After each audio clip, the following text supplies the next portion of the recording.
So again, the question, who asked this? You did? Okay. Has social media affected the way men view how they should treat women? Yeah, I would argue that it's made us where we can't treat you guys well anymore. Okay. And the reason why is because I think social media is by far one of the most destructive things for male and female relationships. It started with feminism in the 60s, and I think it's progressed, and what social media has done is it's exacerbated the problem. In the 1960s, birth control, women entering the workforce, women being told that they're equal to men, kind of started the issues.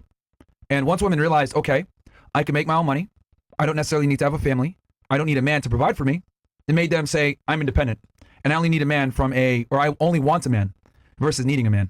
And whenever you have the mindset of I want something versus I need something, well, you're not going to try as hard, right? If you need oxygen and you're drowning, you're going to do everything in your power to get up and, to get some air. Because if you don't, you die. But if you only want something, well, it takes a deep level of discipline and tenacity to get it done, right? So women went from I need a man to I want a man.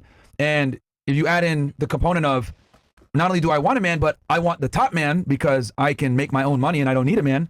Well, what ends up happening is 80% of men are considered not attractive or not feasible as a mate. And what's ended up happening, right, is social media took this problem and it made it 10 times worse. Why?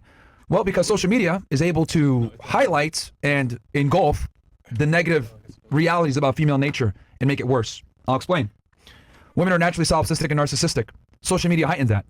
Women naturally have fear of missing out and feel as though they can do better with the grass is greener on the other side mindset that Bills was alluding to. Social media makes that worse. So it exacerbates all the negatives about female nature. And it's interesting because if you look at every society, right, whether you look at Islam, Christianity, Judaism, ancient societies that might be pagans, they all restricted female sexuality. And the reason why is because they knew that if you give women complete autonomy over their sexuality, they make really bad mistakes. And when they make these bad mistakes, what ends up happening is they lower their market value and they lower their ability to negotiate for a higher status man later on. So what social media has done effectively is it's taken all the negatives about female nature, put fucking dumpster fire on it, put kerosene on a dumpster fire and made it worse. Because all the things that religion and society used to shame and stop about female nature are being highlighted and celebrated and encouraged via social media.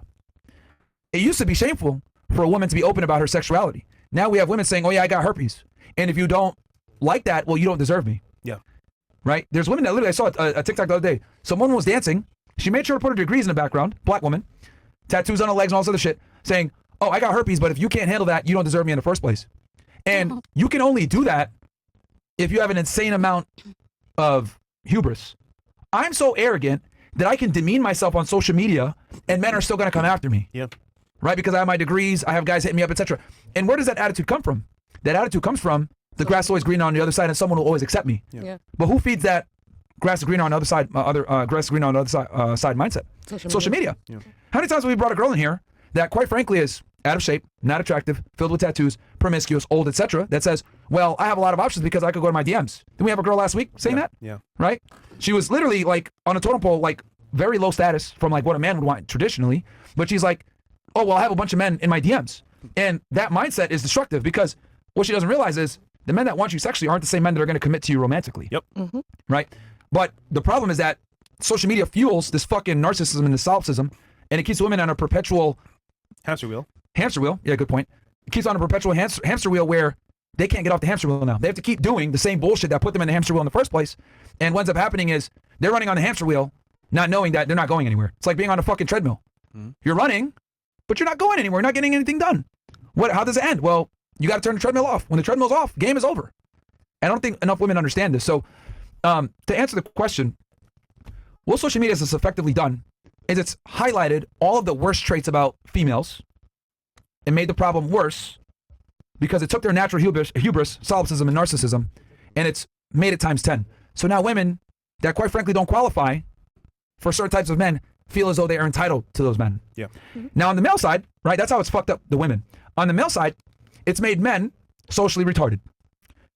They would rather look at weirdo chicks they'd rather look at thoughts on Instagram versus approaching a real woman in real life.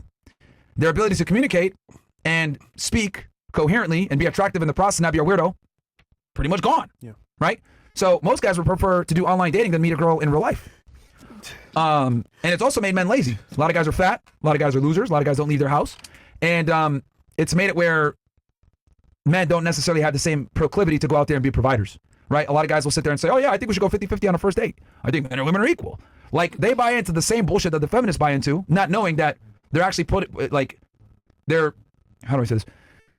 They're buying into the very mindset that keeps us separate in the first place, because they don't want to adhere to their roles. They don't want to be men. They want to be 50-50, we're equal, we have the same say-so, which, well, let's compromise. This bullshit language that just simply isn't attractive and doesn't work. Yeah. So I think social media has made women more arrogant and highlighted the worst aspects of female nature, while simultaneously neutering men and making them weak and no longer qualified counterparts for the women as their standards have went up. So it's women are becoming delusional and men aren't rising up to even be acceptable. That's what I think social media has done. But if I had to make a point on who it hurt more, by far women. By far women. Because women are the overwhelming majority users of social media. Right? I think the only platform that we beat women on is like YouTube usage. Yeah. Right? Because we want to learn. Yeah, because So like, but like when it comes to TikTok, Instagram, I mean, who Twitch. the fuck uses Facebook anymore? Twitch. Some people do. You know, yeah, but very few. Yeah. You know, the main apps they're overwhelmingly used by women. So yeah, I think social media is fucked both genders up, but I think it's hurt women more. Yeah. Personally. Anyway, I don't know if